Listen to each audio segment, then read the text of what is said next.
નમસ્કાર દર્શક મિત્રો, તમામ મિત્રોનું સ્વાગત છે આજના આ વિડીયોના મુખ્ય ટોપિક કે આરટી એક્ટ 2009 અંતર્ગત આપણે ચર્ચા કરવાના છીએ. ત્યારે બહુ જ મહત્વનું અને દરેક સરકારી કર્મચારી છે એમના માટે તો ખૂબ જ ઉપયોગી ચેપ્ટર છે, એટલે કે પ્રકરણ છે. આરટી એક્ટ 2009નો આપણે સમગ્રનો અભ્યાસ કરવાનો છે અને બહુ વેરી ઇમ્પોર્ટન્ટ. જ્યારે આપણે એક સરકારી નોકરી કરીએ છીએ ત્યારે દરેક મિત્રો માટે ખૂબ જ ઉપયોગી આ વિડીયો બની રહેશે. આપણે સ્ટાર્ટ કરીએ છીએ. પ્રકરણમાં જોઈએ તો 1 થી 7 પ્રકરણ છે આરટી એક્ટ 2009માં અને કુલ 38 કલમ છે. અહીંયા તમે જોઈ શકશો તો કે પ્રારંભિકમાં કલમ 1 અને 2 એમ કુલ 2 કલમ છે. પ્રકરણ 2નું નામ છે નિઃશુલ્ક અને ફરજિયાત શિક્ષણનો અધિકાર, એમાં કલમ 3 થી 5 એટલે કુલ 3 કલમ છે. એના પછી આપણે વાત કરીએ તો સંબંધિત સરકાર, સ્થાનિક સત્તા મંડળ અને માતા પિતાની ફરજો, તો એની અંદર મિત્રો 6 થી 11 કલમ છે અને 6 થી 11 કલમ એટલે કે કુલ 6 કલમ છે આમાં પ્રકરણ 3ની અંદર, કે સંબંધિત સરકાર, સ્થાનિક સત્તાતંત્ર અને માતા પિતાની ફરજ અંતર્ગત 6 થી 11 કલમ અને કુલ 6 કલમો છે.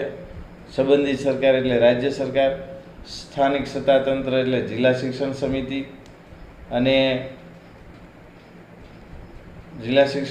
અને તમે અહીંયા જોઈ શકશો કે મિત્રો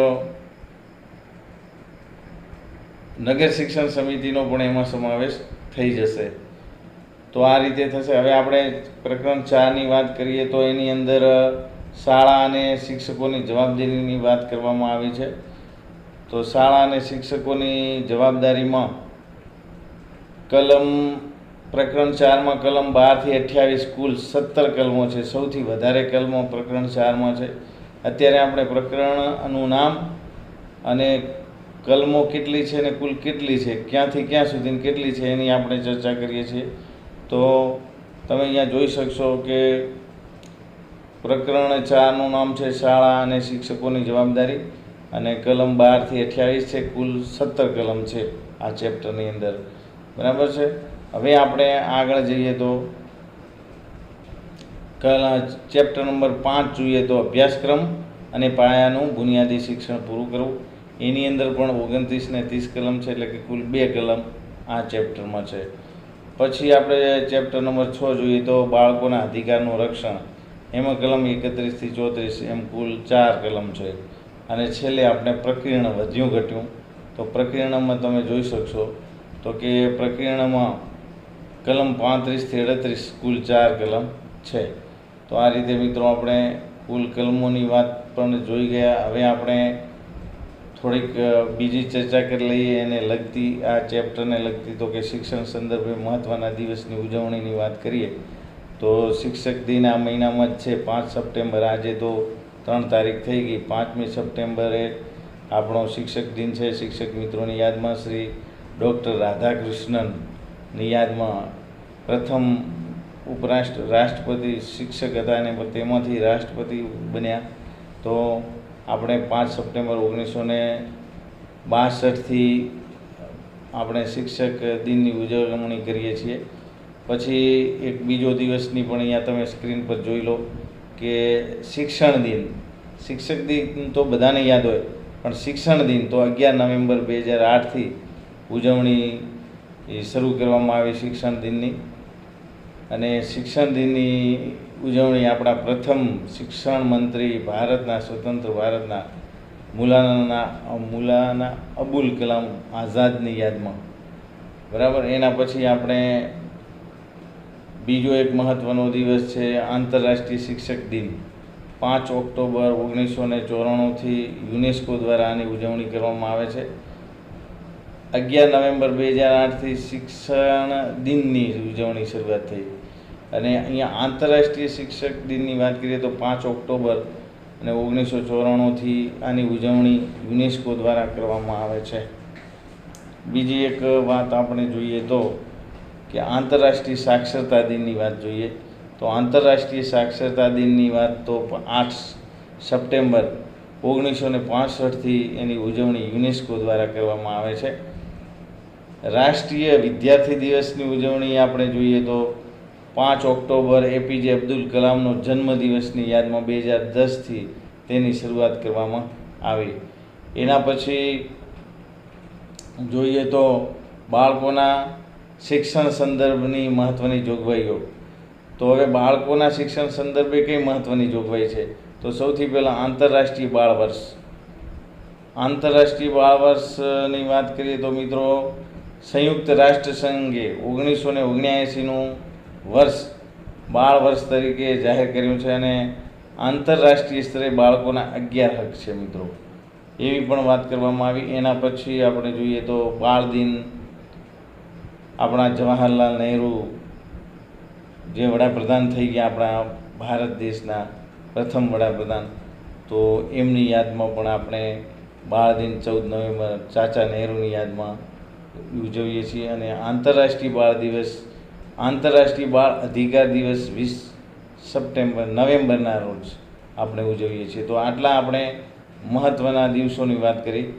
હવે આપણે આરટી એક્ટ અંતર્ગત 2 મહત્ત્વની સંસ્થાઓની વાત કરીએ. એક તો એનસીપીસીઆર, ખાસ યાદ રાખવાનું, એના ફૂલ ફોર્મ પણ આપણે કહી દઈએ, અને જીએસસીપીસીઆર. તો એનસીપીસીઆરનું ગુજરાતી પહેલો સમજી લઈએ. યાદ રાખજો, એનસીપીસીઆર એટલે રાષ્ટ્રીય બાળ અધિકાર સંરક્ષણ આયોગ. ફરી એકવાર, રાષ્ટ્રીય બાળ અધિકાર સંરક્ષણ આયોગ એટલે એનસીપીસીઆર. રાષ્ટ્રીય એટલે નેશનલ, બાળ એટલે ચિલ્ડ્રન, પી એટલે પ્રોટેક્શન એટલે સંરક્ષણ, સી એટલે ચિલ્ડ્રન ને આર એટલે એના અધિકાર, રાઇટ્સ. તો આ રીતે એનસીપીસીઆરનું ફરી એકવાર નામ યાદ કરીએ તો રાષ્ટ્રીય બાળ અધિકાર સંરક્ષણ આયોગ. સ્થાપના ક્યારે થઈ? ઘણીવાર એક્ઝામમાં પૂછાય. તો 5 માર્ચ 2007થી એની સ્થાપના કરવામાં આવી. હવે જ્યાં કેન્દ્ર લેવલે એનસીપીસીઆર છે, બાળકોના અધિકારનું રક્ષણ કરતી એક સંગઠન, સંસ્થા છે. રાજ્ય લેવલે, દાખલા કે ગુજરાત રાજ્ય લેવલે, તો કે જીએસસીપીસીઆર. જીએસસીપીસીઆર ની વાત કરીએ તો ગુજરાત રાજ્યમાં એ કામ કરે છે, બરાબર. એનું આપણે ફૂલ ફોર્મ પણ જોઈ લઈએ તો કે Gujarat state council for protection of children rights, આવું એનું ફૂલ ફોર્મ થાય. હવે એક મહત્ત્વના એક્ટની પણ અહીંયા આપણે વાત કરી લઈએ, જેનું નામ છે પોક્સો એક્ટ. હવે પોક્સોનું પૂરું નામ પણ જોઈએ કે protection of children from sexual offence. એને પોક્સો એક્ટ કહેવામાં આવે છે.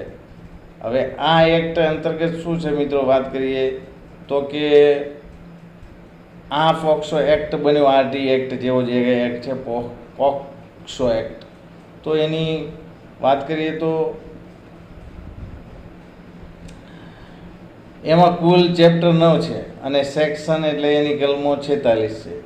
એની મૂળ ક્યારથી અમલમાં આવ્યો તો કે 14/11/2012થી આ એક્ટ અમલમાં આવ્યો, એવી અહીંયા વાત કરવામાં આવી છે, જે આપણે અહીંયા જોઈ શકીએ છીએ. હવે આપણે એક વાત કરીએ કે આરટી 2009 અમલી બનતા ગુજરાત ફરજિયાત પ્રાથમિક શિક્ષણ અધિનિયમ 1961 રદ થયો. ખૂબ જ મહત્ત્વની વાત. ઘણીવાર મિત્રો એક્ઝામમાં પૂછાય કે આરટી એક્ટ 2009 અમલમાં બન્યો, એના પહેલાં કયો કાયદો હતો આરટી એક્ટ પહેલાં? તો કે ફરજિયાત પ્રાથમિક શિક્ષણ અધિનિયમ 1961 હતો. અને આરટી એક્ટ 2009નો અમલ થયો 1 એપ્રિલ 2009થી. પછી આ કાયદો 1961નો રદ કરવામાં આવ્યો. તો આ વાત આપણે બધા યાદ રાખી લઈશું. હવે આપણે દરેક ચેપ્ટરની ડિટેલમાં દરેક કલમો સમજીએ અને એની ચર્ચા પણ આપણે કરતા જઈએ. તો પ્રકરણ 1 અહીંયા તમે સ્ક્રીન પર જોઈ શકો છો. પહેલું નામ, પ્રકરણ 1નું નામ જોઈએ તો પ્રારંભિક, કલમ 1 અને 2 એવી 2 કલમો છે, એટલે કે કુલ 2 કલમ, કલમ 1 અને કલમ 2. હવે આપણે કલમ 1 અંતર્ગત શું ચર્ચા કરવામાં આવી છે તેની પણ આપણે વાત કરી લઈએ. તો કે ટૂંકી સંજ્ઞા, આરટીની ટૂંકી સંજ્ઞાની વાત કરવામાં આવી છે. આપણે અહીંયા જોઈ શકીએ તો કે ભાઈ આનો આરંભ ક્યારથી થયો? તો કે 1/4/2010થી આરટી એક્ટ લાગુ પડ્યો. પછી એની વ્યાપ્તિ કેટલા વિસ્તારમાં છે, કે કેટલી જગ્યાએ લાગુ પડશે તે? તો કે જમ્મુ અને કાશ્મીરને બાદ કરતાં સમગ્ર ભારતમાં. પણ મિત્રો તમને ખ્યાલ હોય તો હમણાં જ એટલે કે 1/10/2019થી જમ્મુ કાશ્મીરમાં કલમ નંબર 35, 370 અને 35 એ હટાવી લેવામાં આવી અને એના કારણે 1/10/2019થી સમગ્ર ભારતના રાજ્યોમાં આ લાગુ પડે છે. જમ્મુ અને કાશ્મીરમાં પણ આરટી એક્ટ હવે લાગુ છે. ક્યારથી? 1/10/2019થી ખાસ યાદ રાખી લઈશું આપણે. બીજી એક મહત્વની આપણે વાત કરીએ તો અહીંયા તમે જોઈ શકો છો કે ભાઈ કલમ 2ની વાત આપણે કરીએ તો કલમ 2માં 2નું નામ છે, એમાં વ્યાખ્યાઓ આપવામાં આવી છે. 17 જેટલી વ્યાખ્યાઓ છે. તો બાળક 6 થી 14 વર્ષના કુમાર કે કન્યાને બાળક કહેવાય. અહીંયા બાળકની વ્યાખ્યા છે. એક વ્યાખ્યા આપણે જોઈ લઈએ, મહત્વની એક્ઝામમાં પૂછાય છે કે બાળક એટલે 6 થી 14 વર્ષનું કુમાર કે કન્યા એટલે બાળક, એવું આરટી એક્ટ અંતર્ગત કહેવામાં આવ્યા છે. પછી આપણે કલમ 2ની વાત કરીએ કે કલમ 2માં શું છે, તો કે નિઃશુલ્ક અને ફરજિયાત શિક્ષણનો અધિકાર, એ કલમ 2 છે. એમાં કલમ 3 થી 5 કુલ 3 કલમોનો સમાવેશ થાય છે. પ્રકરણ 2. પ્રકરણ 2નું નામ છે નિઃશુલ્ક અને ફરજિયાત શિક્ષણનો અધિકાર. એમાં કલમ 3 થી 5 એમ કુલ 3 કલમ છે. કલમ 3ની આપણે વાત સમજીએ તો એમાં એવી વાત કરવામાં આવે છે કે નિઃશુલ્ક અને ફરજિયાત શિક્ષણ અંગે બાળકના અધિકારની વાત કરવામાં આવે છે. એટલે કલમ 3 યાદ રાખવી ત્યારે નિઃશુલ્ક અને ફરજિયાત શિક્ષણની વાત એટલે કલમ 3, એવું આપણે સમજશું. હવે એના પછી આપણે કલમ 4ની વાત કરીએ તો પ્રવેશ ન અપાયેલ અથવા જેણે પ્રાથમિક શિક્ષણ પૂરું ન કર્યું હોય તેવા બાળકો માટે ખાસ જોગવાઈ, એટલે આપણી કલમ 4. એટલે કે ક્યારે બાળકો શાળામાં નથી, પ્રવેશ ન અપાયો હોય, ઉંમર થઈ ગઈ હોય, 8 વર્ષના 9 વર્ષમાં છે, અથવા તો અધવચ્ચે ડ્રોપ આઉટ થઈ ગયા હોય, તો આવા બાળકોની વાત કલમ 4ની અંદર કરવામાં આવી છે. હવે એમાં એમ કહે છે કે ઉંમર અનુરૂપ વર્ગમાં પ્રવેશ આપવાનો. તો એની આપણે એક એક્ઝામ્પલથી જોઈએ કઈ રીતે, તો કે દાખલા તરીકે 10 વર્ષનો બાળક ક્યારેય શાળાએ ગયેલ નથી અથવા તેણે અધવચ્ચેથી અભ્યાસ છોડી દીધો, બરાબર, તો તેને ધોરણ 5માં વય કક્ષા અનુસાર વર્ગમાં પ્રવેશ આપવામાં આવે. 10 વર્ષ એટલે મિત્રો હવે તો 6 વર્ષે આપણે પ્રવેશ આપીએ છીએ, એટલે 5માં અહીંયા 10 વર્ષનું બાળક છે તો 5 વર્ષ બાદ ગણાય, એટલે કે 6 વર્ષ બાદ કરીએ તો એને 4થા ધોરણમાં પ્રવેશ મળાય, બરાબર. તો આ વય કક્ષા અનુસાર પ્રવેશ, જો ધોરણ 6થી આપણે હવેથી પ્રવેશ આપીએ છીએ એટલે ધોરણ 4માં, અને પહેલાં 5 વર્ષનો નિયમ હતો એટલે કે ધોરણ 5માં એને વર્ગ વય કક્ષા અનુરૂપ એને પ્રવેશ આપવામાં આવશે વર્ગમાં. બીજી એક મહત્ત્વની વાત મિત્રો અહીંયા કરી દઈએ તો કે ખાસ તાલીમની વાત કરીએ આપણે, તો કે ખાસ તાલીમ એટલે કે એસટીપી, ખાસ તાલીમ આપવી આવા બાળકો જે અધવચ્ચે શાળા છોડી ગઈ છે, લેટ બેસે છે, તો એસટીપી એટલે એનું પૂરું નામ સ્પેશિયલ ટ્રેનિંગ પ્રોગ્રામ. આ જે પ્રોગ્રામ છે એસટીપી વર્ગ એ એસએસસી દ્વારા જૂન 2013થી એસટીપી વર્ગ શરૂ કરવાનું આયોજન થયું. કોના માટે? તો કે જે આ એસટીપી વર્ગ છે એ ધોરણ 6 થી 14 વર્ષના શાળાએ કદી ન ગયેલા અને શાળામાંથી ઉઠી ગયેલા બાળકો માટેની વાત કરવામાં આવી છે.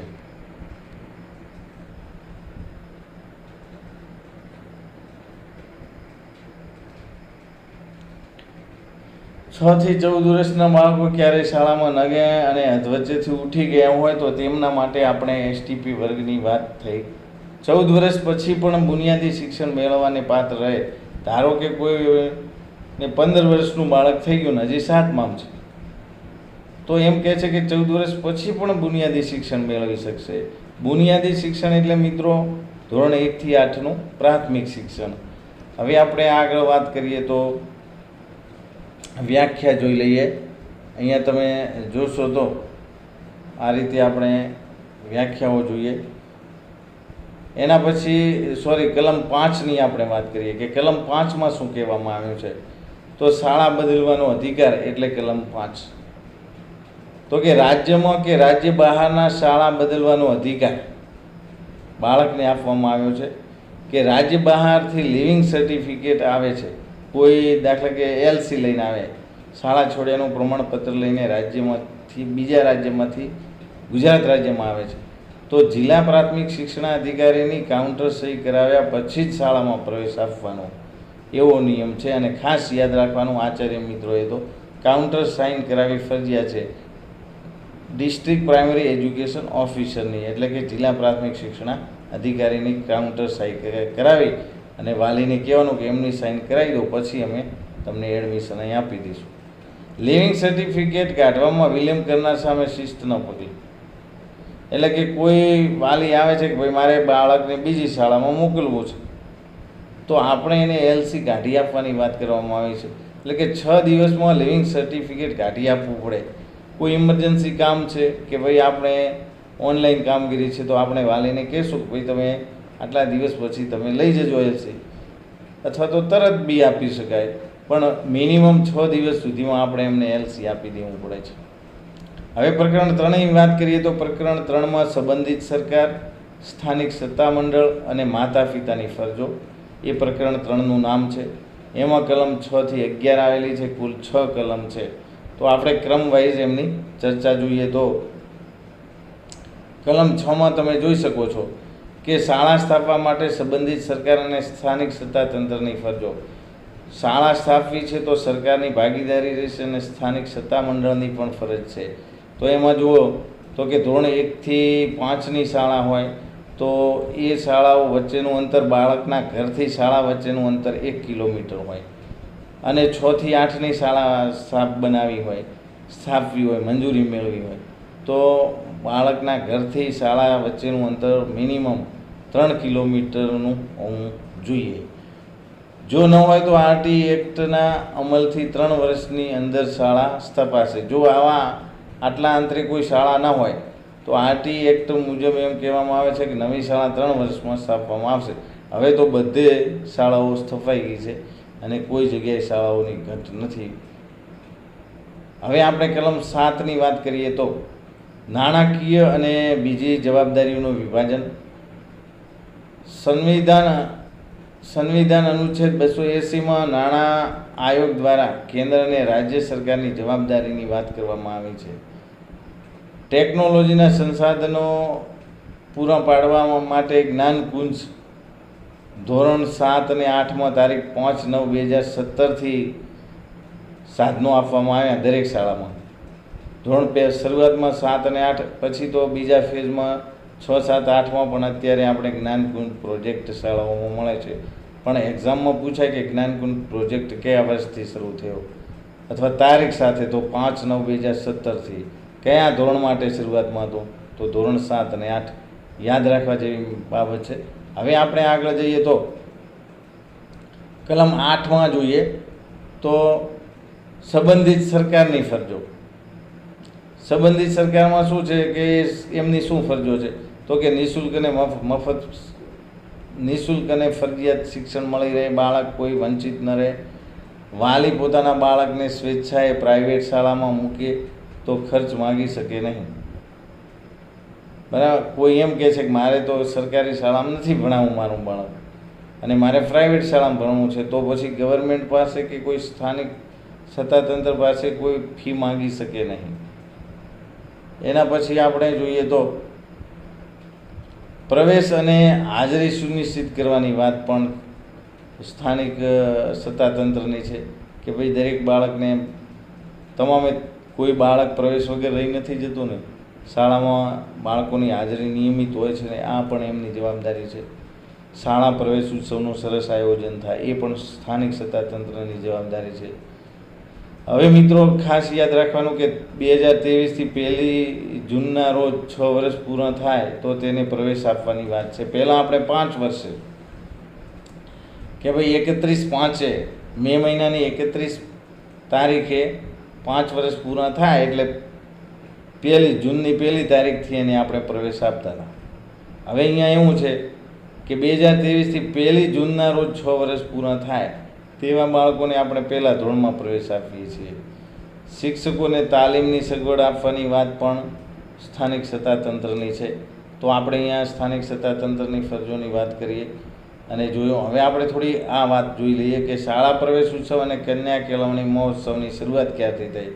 તો કે 1998-99થી પ્રવેશ ઉત્સવની શરૂઆત થઈ હતી ગુજરાત રાજ્યમાં, અને 2003થી શાળા પ્રવેશ સાથે કન્યા કેળવણી મહોત્સવ જોડી દેવામાં આવ્યો, અને ત્યારથી 2003થી નામ પડી ગયું કન્યા કેળવણી અને શાળા પ્રવેશ ઉત્સવ. સમગ્ર રાજ્યમાં લાગુ થયો. એટલે એવું પૂછાય કે એક્ઝામમાં કે પ્રવેશ ઉત્સવની શરૂઆત ક્યારે થઈ ગુજરાત રાજ્યમાં? તો 1998-99. પણ એમ કહેવાય કે શાળા પ્રવેશ ઉત્સવ અને કન્યા કેળવણીની શરૂઆત ક્યારથી થઈ? તો 2003થી. આ આપણે યાદ રાખી લઈશું ટોપિક. એના પછી બીજી વાત થઈ કે હેતુ એવો હતો કે શાળા પ્રવેશ અને કન્યા કેળવણીનો હેતુ શું છે? કે 100% નામાંકનનો લક્ષ્ય સિદ્ધ થાય. 100% નામાંકન થઈ જાય, કોઈ બાળક કે બાળકી કે કોઈ બાકી ન રહે પ્રવેશ વગરનું, કે જેને 6 વર્ષ પૂરા થઈ જાય છે, જ્યારે ત્યારે 5 વર્ષ પૂરા થતા હતા. ગામની દીકરીઓ શિક્ષણથી વંચિત ન રહે તે માટે ઉત્સવ એટલે કન્યા કેળવણી મહોત્સવ. આપણે કન્યા કેળવણી મહોત્સવની વ્યાખ્યા જોઈ. હવે એના પછી આપણે એક બીજી પણ વાત કરી લઈએ મિત્રો, કે વિદ્યાલક્ષ્મી બોન્ડ. અહીંયા તમે જોઈ શકો છો કે વિદ્યાલક્ષ્મી બોન્ડમાં શું હતું કે જ્યારે ત્યારે કોઈ પણ છોકરીને આપણે બાળકીને આપણે પહેલાં ધોરણમાં પ્રવેશ આપીએ છીએ તો 2000 રૂપિયાનો બોન્ડ મળતો હતો દીકરીઓને, અને એ 8 ધોરણ પાસ કરે એટલે એને વ્યાજ સાથે રૂપિયા મળી જતા હતા, અને 9માં જાય ત્યારે આ પૈસા એમને આપી દેવામાં આવતા હતા બોન્ડના. તો વિદ્યાલક્ષ્મી બોન્ડમાં 2000 રૂપિયા આપવામાં આવતા હતા, જે હવે બંધ કરેલા છે. તેની જગ્યાએ હવે વાલી દીકરી યોજના ચાલુ કરી. એમાં વાલી દીકરીમાં શું છે? તો કે પ્રથમ 2 બાળકી માટે વાલી દીકરી યોજના છે, પરંતુ જો પ્રથમ બાળકી હોય અને બીજી કસુવડ વખતે 2 જોડિયા બાળકીઓ જન્મે તો તેવા કિસ્સામાં 3 બાળકીને આ લાભ મળે છે. મિનિમમ 2 બાળકીને લાભ મળે છે. પહેલી બાળા છે, બીજી ડિલિવરીથી બીજી બાળા છે, પણ ધારો કે પહેલી બાળા છે ને બીજી ડિલિવરીમાં 2 બહેનો સાથે આવી તો 3ને આનો લાભ મળે, એવી વાત કરવામાં આવી છે. પ્રવેશ સમયે 2000 રૂપિયા આ વાલી દીકરી અંતર્ગત આપણને મળે છે. પછી ધોરણ 8 પાસ કરે, પૂર્ણ કરે અને પાસ થઈ જાય ત્યારે 6000 રૂપિયા એમને વાલી દીકરી અંતર્ગત મળશે, અને 17 વર્ષની વય થાય ત્યારે 1 લાખ રૂપિયા લગ્ન માટે અથવા તો ઉચ્ચ અભ્યાસ માટે એને આપવામાં આવે છે. તો આ યોજના પણ બહુ સારી યોજના છે, અને અત્યારે બી ચાલુ જ છે આ વાલી દીકરી યોજના. તો જેને ઘરે દીકરી છે એ તમામ માતા પિતા પોતાનું એકાઉન્ટ ખોલાવી અને આનો લાભ લઈ શકે છે. દરેક સ્થાનિક સત્તા મંડળની ફરજો હવે આપણે જોઈએ તો કે જિલ્લા શિક્ષણ સમિતિ, નગર શિક્ષણ સમિતિ. સ્થાનિક સત્તામંડળમાં શું શું આવશે? તો કે જિલ્લા શિક્ષણ સમિતિ અને નગર શિક્ષણ સમિતિ. ઉપરોક્ત તમામ ફરજો આ બંને સમિતિઓ નિભાવશે. શૈક્ષણિક કેલેન્ડર પણ નક્કી કરશે. હવે આપણે કલમ 10ની વાત કરીએ તો માતા પિતા અને વાલીની ફરજની વાત કલમ 10ની અંદર કરવામાં આવી છે. અનુચ્છેદ 51A એમાં એવું કર્યું કે કહેવામાં આવ્યું છે 51A કે બાળકને શિક્ષણ આપવું એની 6 થી 14 વર્ષના બાળકને શિક્ષણ આપવું એ એના માતા પિતાની ફરજ છે. તો એક કલમ કઈ? બંધારણની કલમ 51A, બાળકને દાખલ કરવું શાળામાં. હવે અહીંયા તમે જોઈ શકો છો કે 6 થી 14 વર્ષના બાળકને શાળાએ મૂકવાની ફરજ માતા પિતાની રહેશે, એવી વાત કરવામાં આવી છે. હવે આપણે કલમ 11માં જોઈએ તો સંબંધિત સરકારે પૂર્વ શાળા એટલે કે આંગણવાડી શિક્ષણ પૂરું પાડવું, એવી વાત કલમ 11માં છે. હવે આંગણવાડીને આપણે ICDS કહીએ છીએ, અને ICDSનું પૂરું નામ પણ આપણે સમજી લઈએ તો કે ICDS એટલે interacted child development service scheme. Interacted child development service scheme એટલે ICDS, અને એનું ગુજરાતી એમ થાય કે સંકલિત બાળ વિકાસ સેવા યોજના, જેને આપણે આ નંદઘર આંગણવાડી પણ કહીએ છીએ. તો આ જે નંદઘરને આંગણવાડીની શરૂઆત ક્યાંથી થઈ હતી? તો કે ભારતમાં રાજસ્થાનમાં ઝુંઝુનુથી ICDSની શરૂઆત કરવામાં આવી હતી પહેલીવાર, અને ગુજરાતમાં છોટાઉદેપુરથી 2 ઓક્ટોબર 1975થી ICDSની શરૂઆત કરવામાં આવી હતી. ખૂબ જ અગત્યનું મિત્રો, યાદ રાખવા જેવો ટોપિક છે. એના પછી આપણે જોઈએ તો 3 વર્ષથી વધુ પાયાનું બુનિયાદી શિક્ષણ આંગણવાડી નંદઘરમાં થાય. 3 વર્ષ સુધીનું બાળક હોય, 3 વર્ષથી એ વધુ પાયાનું બુનિયાદી શિક્ષણ આંગણવાડી કેન્દ્રોમાં આપવામાં આવે છે. અત્યારે બી આ સ્કીમ ચાલુ છે. હવે આપણે બીજી વાત કરી લઈએ કે NEP 2020 મુજબ શાળા કમ્પાઉન્ડમાં જ હોવું જોઈએ. હવે તો નવી રાષ્ટ્રીય શિક્ષણ નીતિ, ન્યૂ નેશનલ એજ્યુકેશન પોલિસી, નવી રાષ્ટ્રીય શૈક્ષણિક નવી રાષ્ટ્રીય નીતિ અમલમાં આવી છે. નેશનલ એજ્યુકેશન પોલિસી, NEPનું પૂરું નામ છે કે નેશનલ એજ્યુકેશન પોલિસી.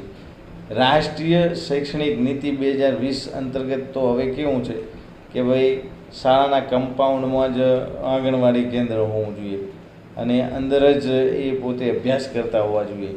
એની તો સરસ મજાની વાત છે. જ્યારે આપણે NEP 2020નો વિડીયો બનાવશું ત્યારે ટોટલ આપણે ડિટેલ એમાં સમજી લઈશું.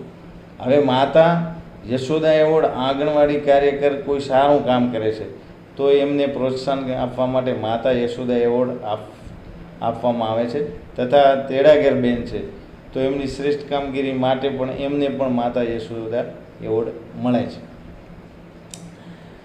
એના પછી આપણે મિત્રો જોઈએ કે ECCE, early childhood care and એજ્યુકેશનની વાત છે કે ભાઈ પ્રારંભિક બાળ સંભાળ અને શિક્ષણની વાત પણ આ આંગણવાડી કેન્દ્ર અંતર્ગત કરવામાં આવી છે. એના પછી આપણે જોઈશું તો હવે આપણે પ્રકરણ 4ની વાત કરીએ. RT એક્ટનું સૌથી મોટું પ્રકરણ એટલે પ્રકરણ 4, અને બહુ ઇઝી પ્રકરણ છે, બહુ ઇઝી કલમો પણ છે. તો પેલું આપણે પ્રકરણ 4 શાળા અને શિક્ષકોની જવાબદારી, મોસ્ટ IMP છે અને મોસ્ટ ઓફલી એક્ઝામોમાં આમાંથી જ પૂછાતું હોય છે. કલમ 12 થી 28, એમાં 12 થી 22 શિક્ષકોની છે અને 23 થી 28 શાળાની વાત કરવામાં. 12 થી 22 એ શાળાને લગતી કલમો છે અને 23 થી 12 થી 22 શાળાને લગતી કલમો છે અને 23 થી 28 એ શિક્ષકોને લગતી કલમ છે. એટલે કે કુલ કલમ 28 છે. દરેકનો આપણે અભ્યાસ કરીએ આ વિડીયોમાં. તો જોઈએ તો અહીંયા કલમ 12નું નામ આપણે જોઈશું તો કે કલમ 12 એટલે નિઃશુલ્ક અને ફરજિયાત શિક્ષણ માટે શાળાની જવાબદારીઓનો વ્યાપની વાત કરી છે. તો આપણે જોઈએ તો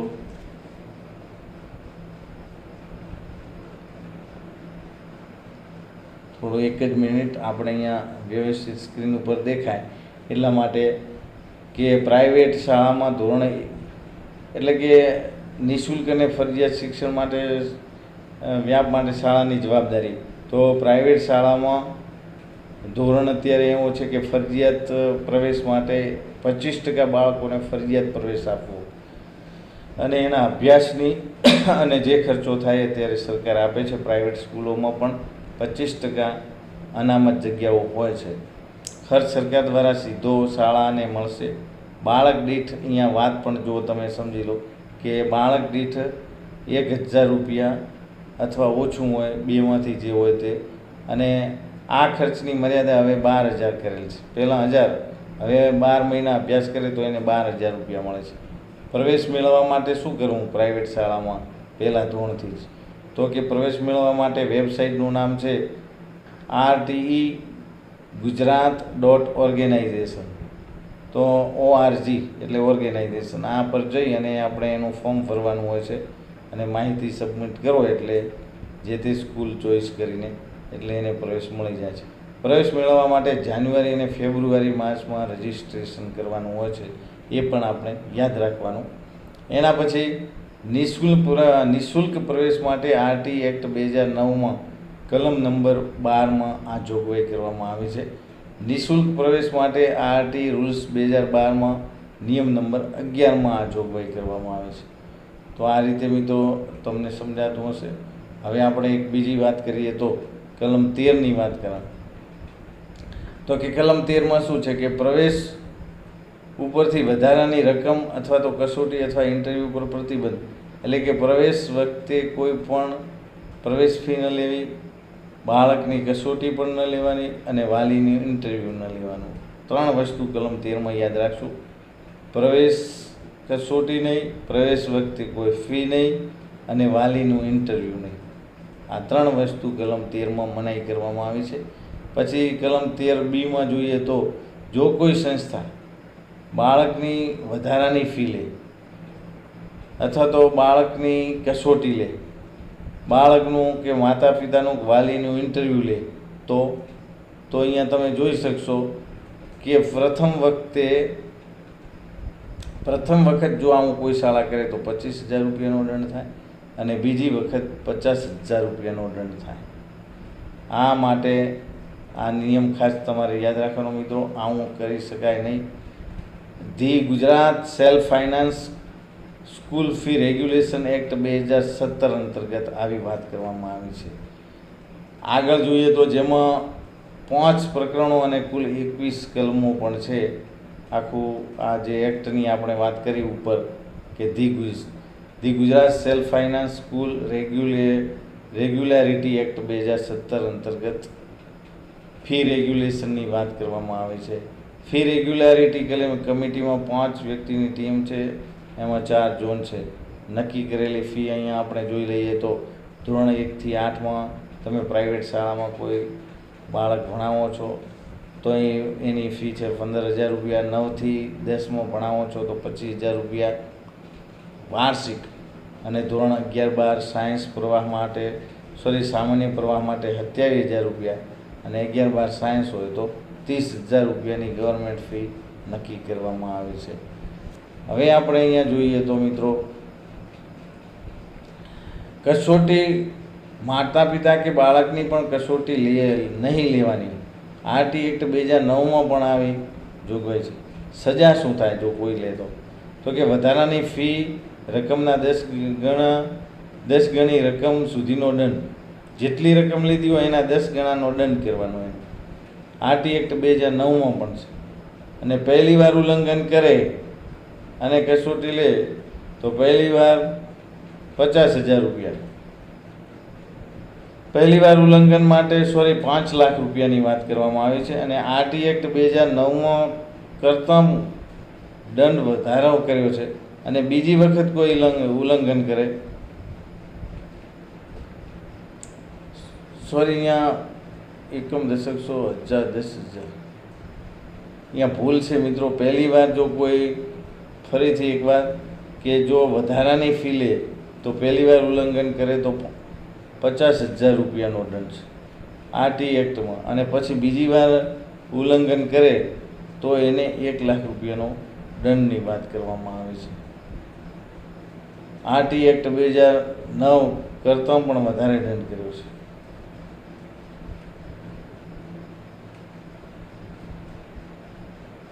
હા, આ પહેલાંની વાત છે, આરટી એક્ટની વાત નથી. આપણે જે ઉપર કાયદો જોયો કે અહીંયા તમે જોઈ શકશો fee regularity act, Gujarat self finance school fee regulatory act 2017ની વાત છે કે એમાં એવી જોગવાઈ છે કે જો વધારાની રકમના 10 ગણાની રકમ એ આરટીમાં વાત છે પણ અને એમાં શું છે કે પહેલી વાર ઉલ્લંઘન કરે તો 5 લાખ રૂપિયાનો દંડ, શાળાને સરકાર ફટકારશે આ ઉપરોક્ત કાયદા અનુસાર. અને બીજી વખત તો કે 5 લાખથી વધારીને 10 લાખ સુધીનો દંડ કરશે. તો આ વાત અહીંયા કરવામાં આવે છે. ત્રીજું ઉલ્લંઘન કરે તો શાળાની મંજૂરીને એલસી પાછા ખેંચવાની મંજૂરી રદ થાય, આખી શાળાની માન્યતા રદ થાય એવી વાત કરવામાં આવી છે. હવે આપણે કલમ 14ની વાત કરીએ તો પ્રવેશ માટેની ઉંમરની સાબિતી. જ્યારે બાળક પહેલા ધોરણમાં પ્રવેશ લેવા આવે છે ત્યારે એમાં ઉંમરની સાબિતી માટે આપણે એને પહેલા ધોરણમાં બેસાડવું તો એનું ડોક્યુમેન્ટ જોઈશે. તો અહીંયા આપણે જોઈ લઈએ, આટલી વસ્તુ જોઈએ જ મિત્રો, યાદ રાખજો. એટલે કે જન્મ મરણ અને લગ્ન નોંધણી અધિનિયમ 1886ની જોગવાઈ મુજબ જન્મનો દાખલો, જન્મ તારીખનો દાખલો ક્યાંનો કે હોસ્પિટલનો હોય તો ચાલે, પંચાયતનો હોય તો બી ચાલશે. પછી અન્ય આધાર પુરાવા તો કે કોઈ આંગણવાડીનો હશે ને તો બી ચાલશે. ઉપરની સાબિતી ન હોય તો ઇનકાર ન કરી શકાય. વાલીનું એકરારનામું, સોગંદનામું, એકરારનામાનું એક ફોર્મ આવે, એમાં વાલીનું એકરારનામું કરી અને વાલી કે મારા બાળકની ઉંમર આટલી થઈ ગઈ છે, નીચેની સહી લઈ લેવાની અને આપણે એને પ્રવેશ આપવાનો છે.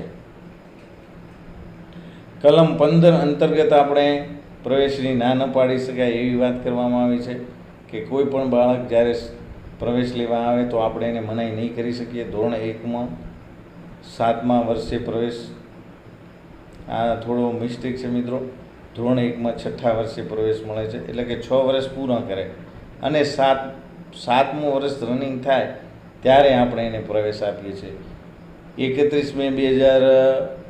31 મે સુધીમાં 6 વર્ષ પૂરા થાય અને 7મા વર્ષમાં આપણે એને પ્રવેશ આપીએ છીએ. બરાબર છે.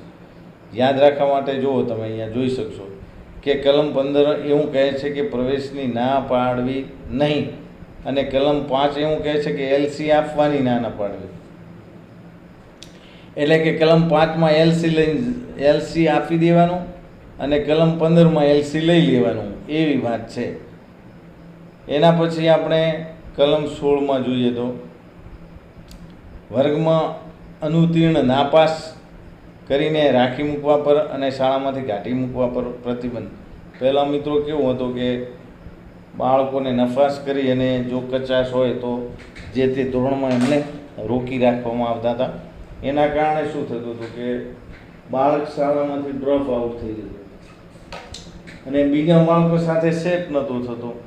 એના કારણે ડ્રોપ આઉટ રેશિયો વધારે હતો. સરકારે હવે કલમ 16 અંતર્ગત એવું કીધું કે કોઈ બાળકને રોકવું નહીં, નપાસ ન કરવું, વર્ગ બઢતી ફરજિયાત આપી દેવાની. એટલે કે અને શાળામાંથી આપણે એને કાઢી પણ ન શકીએ કે તો લઈને એલસી લઈને જતો રહે. આ આપણે આરટી એક્ટમાં આવો નિયમ કરવામાં આવ્યા છે. એના પછી ધોરણ 5માં અને ધોરણ 8માં હવે નપાસ ન કરી શકાય. આરટી એક્ટ 2009માં એમેન્ડમેન્ટ સુધારો કરી અને 2019માં એક સુધારો કર્યો આ કલમમાં, અને એવું કર્યું કે ભાઈ જો નપાસ થાય તો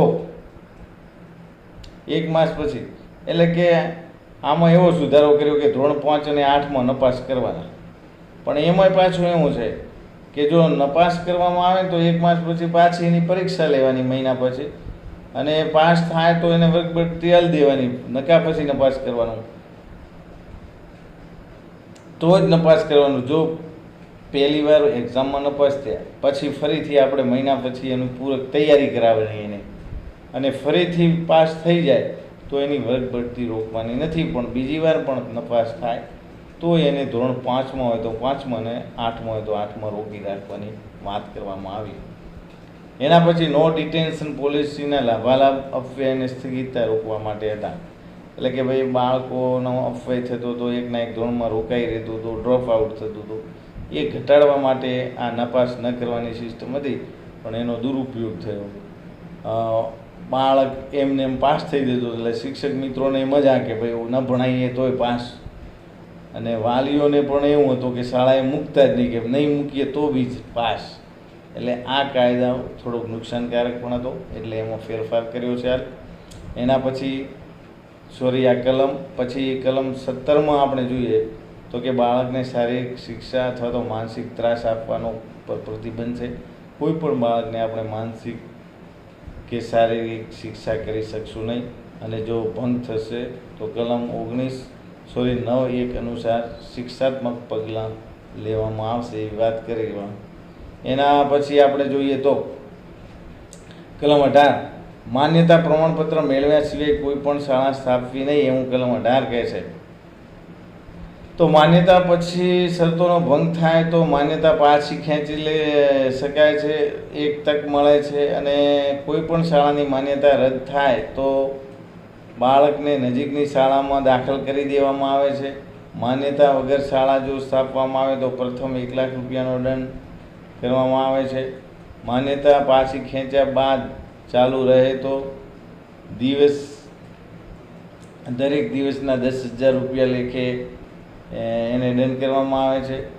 કોર્પોરેશનમાં પ્રાથમિક શાળાઓની માન્યતા ડીઈઓ દ્વારા આપવામાં આવે છે, ડિસ્ટ્રિક્ટ એજ્યુકેશન ઓફિસર, જિલ્લા શિક્ષણાધિકારી. અને ગ્રામ્ય વિસ્તારમાં શાળાને માન્યતા DPEO, district primary education officer દ્વારા આપવામાં આવે છે, જિલ્લા પ્રાથમિક શિક્ષણાધિકારી. એના પછી હાઈસ્કૂલને માન્યતા ઓનલાઈન ફોર્મ દ્વારા ગુજરાત બોર્ડમાંથી મળે છે. પ્રાથમિક શાળાની માન્યતાની કાર્યવાહી પ્રાથમિક શિક્ષણ નિયામક કરે છે. હાઈસ્કૂલને માન્યતાની કાર્યવાહી ગુજરાત સેકન્ડરી એજ્યુકેશન બોર્ડ કરે છે. નિયમોનું પાલન ન થાય તો શાળાની માન્યતા રદ થાય. RT act 2009, RT rules 2012. Mumbai પ્રાથમિક શિક્ષણ અધિનિયમ 1947 અને મુંબઈ પ્રાથમિક વિનિયમ 1949 માં એવી વાત કરી છે કે માન્યતા માટે શાળામાં જરૂરી સુવિધાઓ શું જોઈએ તો જ માન્યતા મળે. તો કે પહેલી ચકાસણી થાય, બરાબર આ સુવિધા હશે તો જ તમને શાળાને માન્યતા મળશે. તો કે દરેક શિક્ષક માટે 1 વર્ગખંડ, 1 આચાર્યખંડ અને કાર્યાલય આ ફરજિયાત હોવું જોઈએ. શાળામાં પછી વિદ્યાર્થીઓને ભણવા માટે બેસવાની 8 ચોરસ ફૂટ જગ્યા હોવી જોઈએ. એના પછી વર્ગમાં 30 બાળક હોય તો 30 × 8 એટલે 240 ચોરસ ફૂટની જગ્યા હોવી જોઈએ. શિક્ષકોને અધ્યાપન કાર્ય માટે 60 ચોરસ ફૂટ જગ્યા હોવી જોઈએ. વર્ગની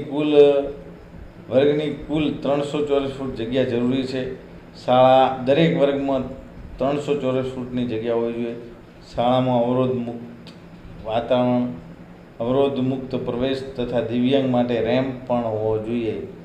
વિકલાંગો માટે આવવા જવાનો રેમ્પ ઢાળવાળો જે આપણે જોઈએ છે સીડી ટાઈપ એ હોવો જોઈએ. એના પછી કન્યા કુમારના અલગ અલગ ટોયલેટ હોવા જોઈએ. પીવાના પાણીની અલગ સુવિધા હોવી જોઈએ. ફાયર સેફટી, એલસીબી તથા લાઇબ્રેરી, શાળા બિલ્ડિંગ ફરતે દિવાલ હોવી જોઈએ. રમતગમતના સાધનો હોવા જોઈએ. આવી બધી સુવિધાઓ ચેક કરવામાં આવે. અને પ્રાથમિક શાળામાં 250 વિદ્યાર્થીઓ માટે 1 એકરનું રમતગમતનું મેદાન હોવું જોઈએ પ્રાથમિક શાળા માટે.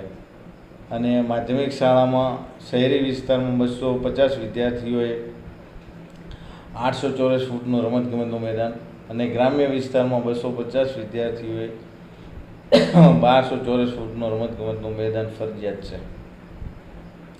આ બધા શાળાને માન્યતા આપવાના માપદંડો છે કે આવું હોય તો શાળાને માન્યતા અપાય અને તમે પ્રાઇવેટ શાળા ખોલી શકો છો.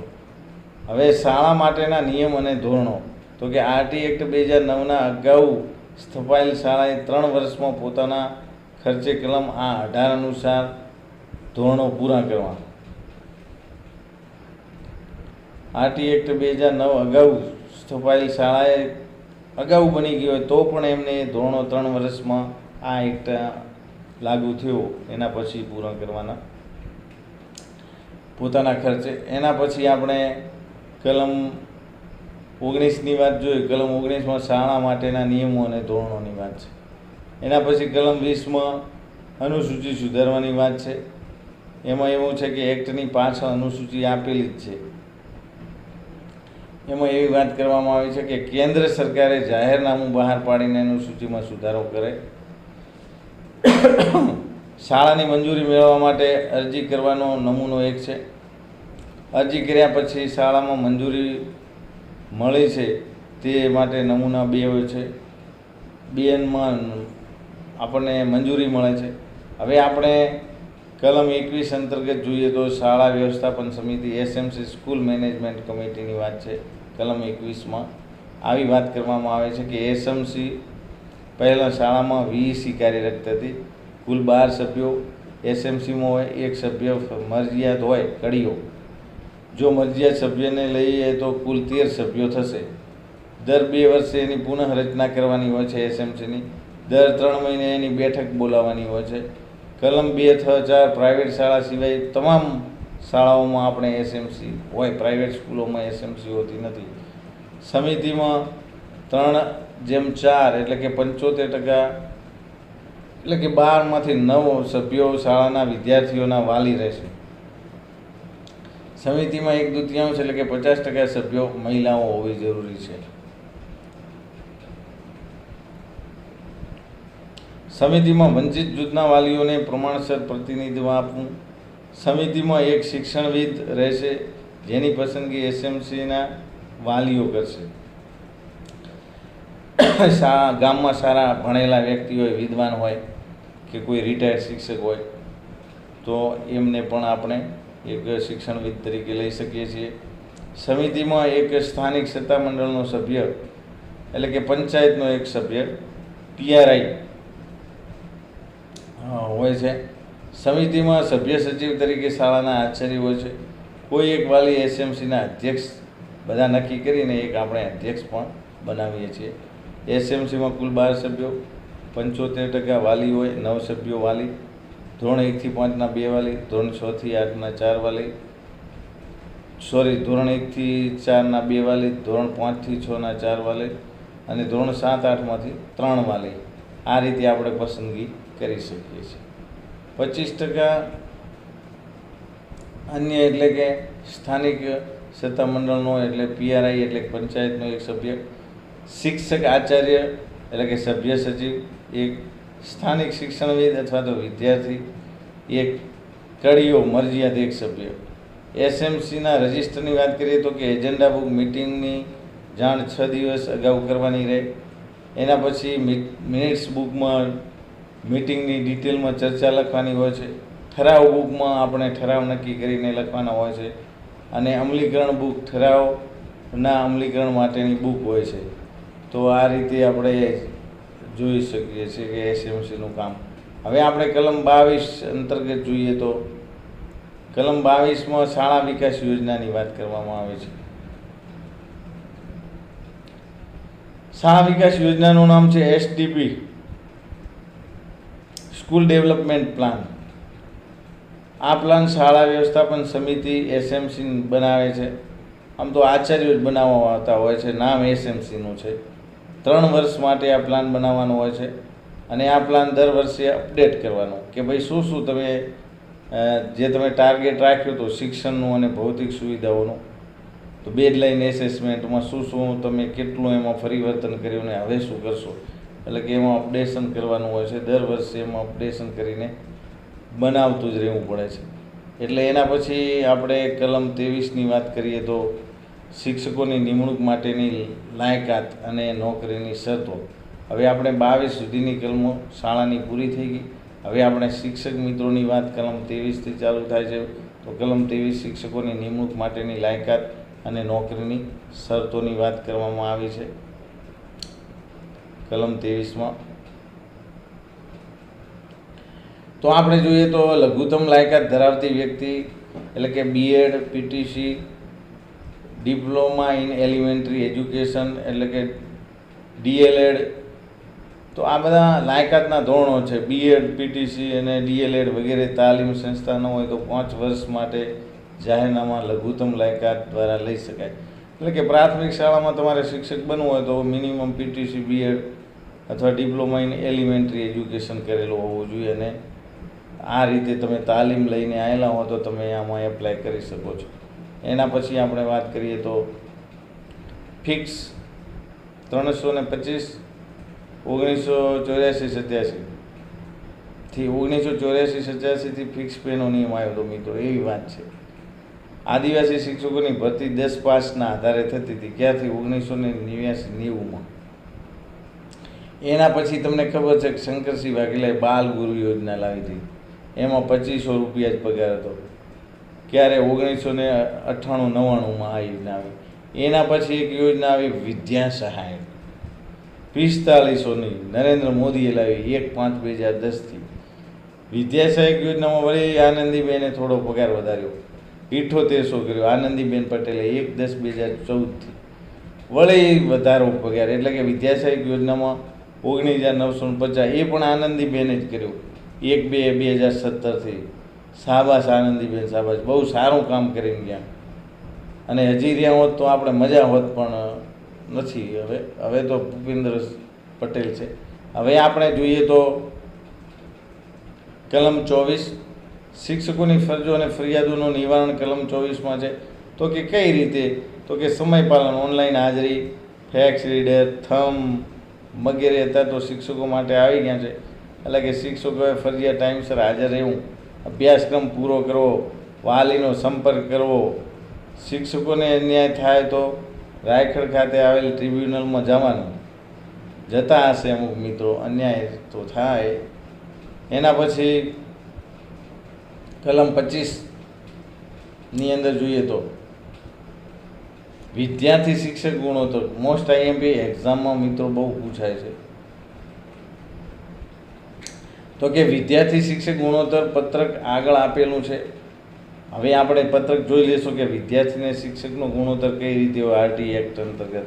તો આ આરટી એક્ટ 2009 તારીખ 1/4/2010થી લાગુ પડ્યો. ત્યારથી ધોરણ 1થી 5માં 30:1નો ગુણોત્તર, અને 6 થી 8ની શાળા હોય તો 35:1. એટલે કે ભાઈ 30 વિદ્યાર્થી એક શિક્ષક, અને 6 થી 8માં 35 વિદ્યાર્થી એક શિક્ષક, એવી વાત કરવામાં આવી છે. એના પછી ઓવરસેટઅપ વધ કેસમાં શિક્ષકોને અન્ય શાળામાં મૂકવા માટે નિયમ બન્યા છે. વધુ કેસમાં શિક્ષકોને આપેલ ક્રમ મુજબ જ્યાં જગ્યા હોય ત્યાં બદલી કરવી. પહેલી સેન્ટર શાળા, પછી તાલુકાની શાળા, ત્યાં ન હોય તો જિલ્લાની શાળા, ક્લસ્ટર, એ રીતે હોય છે. હવે ગ્રામ્ય સીઆરસી, પે સેન્ટર, તાલુકો, આ રીતે નક્કી થાય કે ગ્રામ્ય, પછી સીઆરસી ક્લસ્ટર, પછી પે સેન્ટર, પછી તાલુકો. જિલ્લો ન હોય તો અન્ય જિલ્લામાં બદલી થાય. તો આ રીતે જેમ વધમાં પડે તો આ રીતે આપણે ક્રમ વાઇઝ જ્યાં જગ્યા મળે ત્યાં જવાનું. કલમ 26 શિક્ષકોની ખાલી જગ્યાઓ ભરવી. સેટઅપ કરતાં 10% જે શિક્ષકોનો મેકમ હોય એનાથી 10%થી વધારે ખાલી ન રહેવી જોઈએ શિક્ષકોની જગ્યા શાળામાં. અત્યારે તો ખૂબ જ ખાલી પડી છે, દરેક શાળાઓમાં ખાલી જગ્યાઓ જ છે. અને બંધારણના અનુચ્છેદ 30 અનુસાર લઘુમતી શાળા પોતાની રીતે ભરતી કરી શકે છે. આપણે બંધારણમાં જોયું કે 29 ને 30 લઘુમતીઓને પોતાના અધિકાર આપ્યા છે, બરાબર. હમણાં કોઈ ભરતી નથી થઈ સરકારની, એટલે મિત્રો સોરી, માફ કર્યો, પણ ખરેખર શાળાઓમાં ખૂબ જગ્યાઓ ખાલી છે અને ભરતી કરવામાં આવે છે તો કોન્ટ્રાક્ટ બેઝ ઉપર છે. જ્ઞાન સહાયક કાયમી શિક્ષકોની ભરતી નથી થઈ, એટલે હું આ વિશે કહું છું કે ભાઈ ટૂંક સમયમાં આપણા કાયમી મિત્રોની ભરતી થાય અને શિક્ષકોની બદલી થાય, આચાર્યોની બદલી થાય. ખૂબ માંગો છે, પણ હવે જોઈએ સરકાર શું વિચારે છે.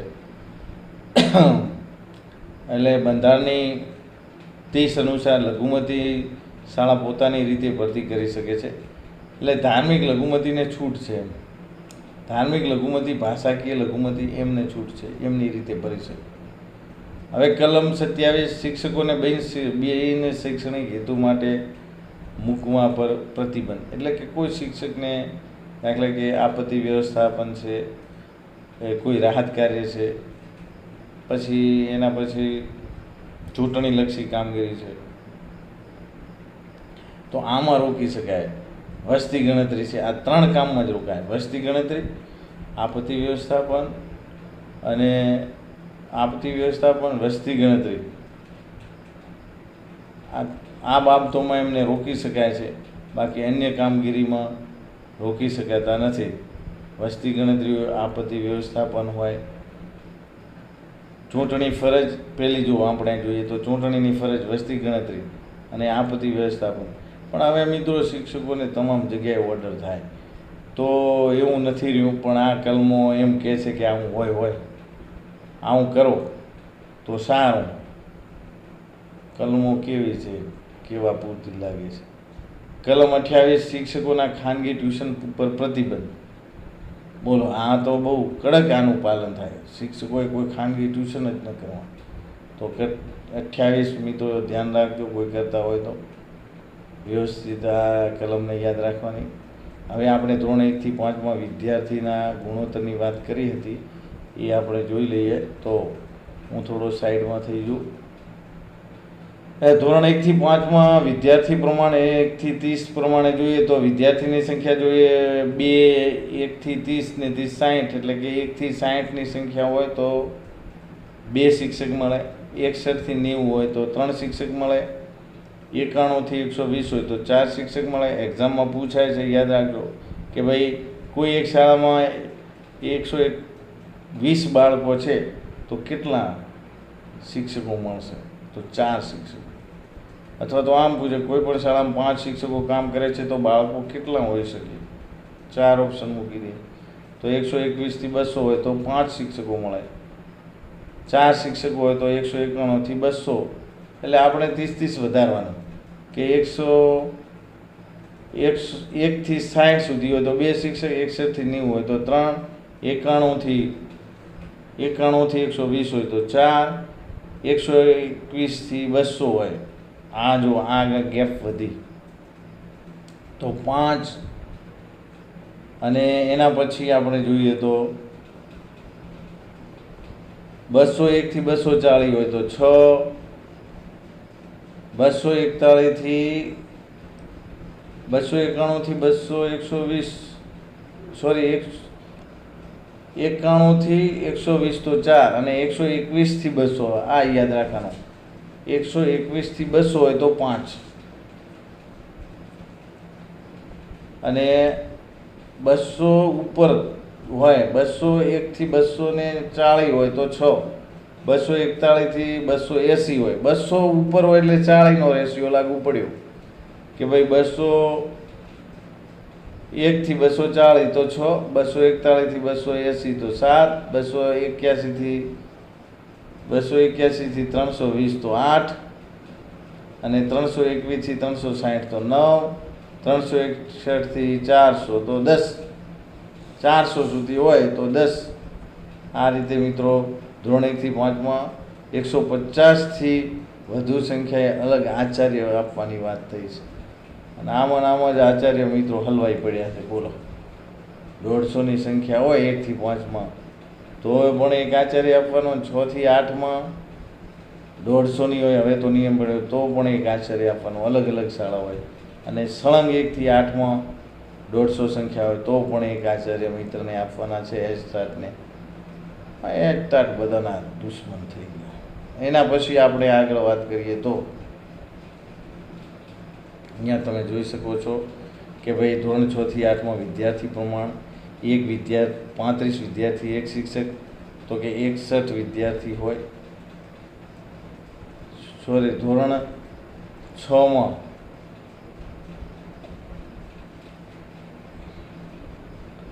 કઈ રીતનું? ધોરણ 6, 7, 8, 9, બરાબર. હા, એટલે કે ધોરણ માત્ર કોઈ શાળામાં ધોરણ 6 છે તો કોઈ 1 શિક્ષક મળે. ધોરણ 6 હોય તો 1 શિક્ષક મળે. 1 ભાષાના શિક્ષક મળે. પછી ધોરણ 6 ને 7 હોય તો ભાષા અને ગણિત વિજ્ઞાનના શિક્ષક મળે. ધોરણ 6, 7 ને 8 હોય, 3 ધોરણ હોય તો 1 શિક્ષક તો મળે જ. હવે આપણે સંખ્યાની વાત કરીએ તો કે ભાઈ 106 થી 140 હોય તો 2 ભાષાના, 1 ગણિત વિજ્ઞાન અને 1 સામાજિક વિજ્ઞાન. 141 થી 175, 2 ભાષા, 2 ગણિત વિજ્ઞાન અને 1 સામાજિક વિજ્ઞાન, કુલ 5. 176 થી 210 તો 3 ભાષા,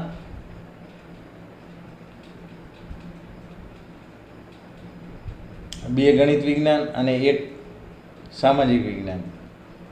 211 થી 245 તો 3 ભાષા, 2 ગણિત વિજ્ઞાન અને 2 સામાજિક વિજ્ઞાન. 246 થી 280 તો 4 ભાષા, 2 ગણિત વિજ્ઞાન, 2 સોશિયલ સાયન્સ. એ રીતે મિત્રો અહીંયા તમે સંખ્યા જોઈ શકો છો ક્રમ વાઇઝ. આ જોઈને પણ તમારે યાદ રાખી લેવાનો છે આ કોષ્ટક. આ બહુ ઉપયોગી છે. એના પછી છેલ્લે આપણે જોઈએ તો 491 થી 525 હોય. 6 થી 8માં તો કુલ 6 ભાષાના શિક્ષક, 5 ગણિત વિજ્ઞાન અને 4 સામાજિક વિજ્ઞાન. ધોરણ 6 થી 8માં 100થી વધુ સંખ્યાએ એક અલગ આચાર્ય હેઠળ મળે એવી વાત છે.